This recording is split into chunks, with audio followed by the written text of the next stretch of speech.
1. You can't start a sentence with and or but. The first myth we're going to bust is one that most of us have heard in school. Never start a sentence with and or but. This rule is actually outdated. Starting a sentence with these words can add a dramatic effect and create smoother transitions.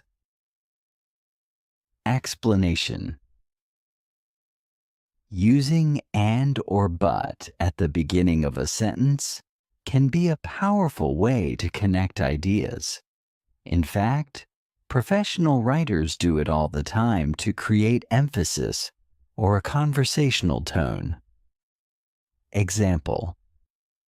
Imagine you're telling a story. I was ready to go out, but suddenly it started raining. Starting with "but here" creates a sense of suspense, while "and she ran as fast as she could" adds urgency or excitement. Correct use. I wanted to attend the meeting, but I got stuck in traffic.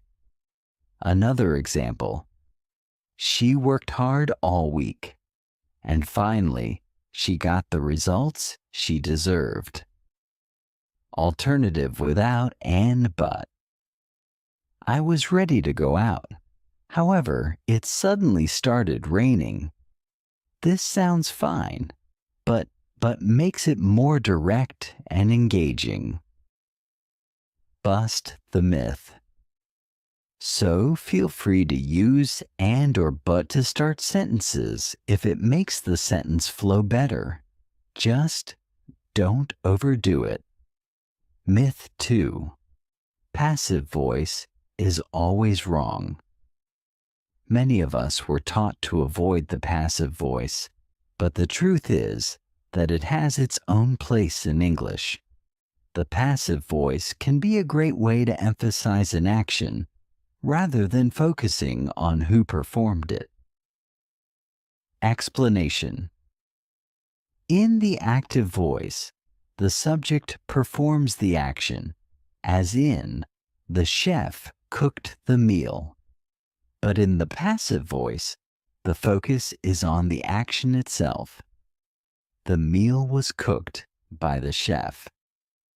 This can be helpful when we don't know who did the action, or when we want to emphasize the result. Example. A mistake was made.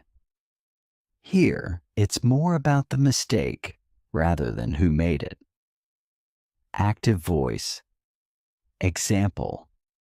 The police caught the criminal. Passive voice. Example. The criminal was caught by the police. When passive voice is useful.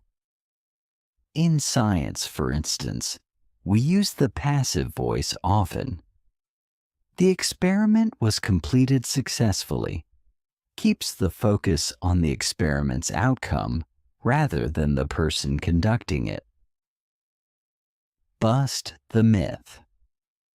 Using the passive voice isn't wrong.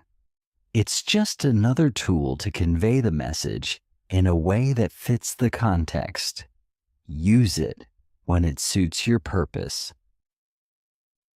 Myth 3. Split infinitives are always wrong.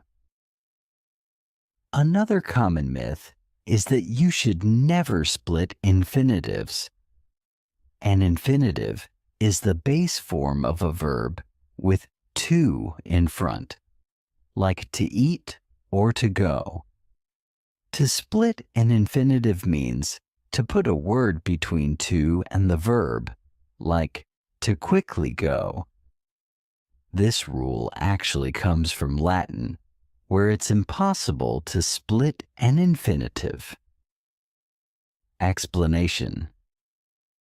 In English, though, it's perfectly okay to split infinitives if it makes the sentence clearer or emphasizes something. It's about what sounds natural and helps with the flow of your sentence. Example. Consider the classic line, "To boldly go where no one has gone before." The emphasis is on boldly, which wouldn't be as strong if we said, "to go boldly." Another example, she wanted to completely understand the problem. Moving completely changes the focus. Without split infinitive, she wanted to understand completely the problem, which sounds awkward and less natural. Bust the myth. Don't be afraid to split an infinitive if it feels right. Focus on what sounds natural and fits your message. Myth 4. Ending a sentence with a preposition is incorrect. Another myth that gets a lot of attention is the idea that you can't end a sentence with a preposition. In formal writing, avoiding prepositions at the end of a sentence might sometimes look better, but in casual or conversational English, it's often the best choice. Explanation. Trying to avoid ending a sentence with a preposition can make the sentence sound awkward or overly formal. So, if the sentence sounds more natural with a preposition at the end, go for it. Example. This is something I need to talk about. This sounds much better than saying, this is something about which I need to talk. Another example. The shoes she was looking for were sold out. This sounds natural, while the shoes for which she was looking were sold out sounds stilted. Bust the myth. Ending a sentence with a preposition is totally acceptable in modern English, so feel free to let it flow naturally. And there you have it, a few common grammar myths busted.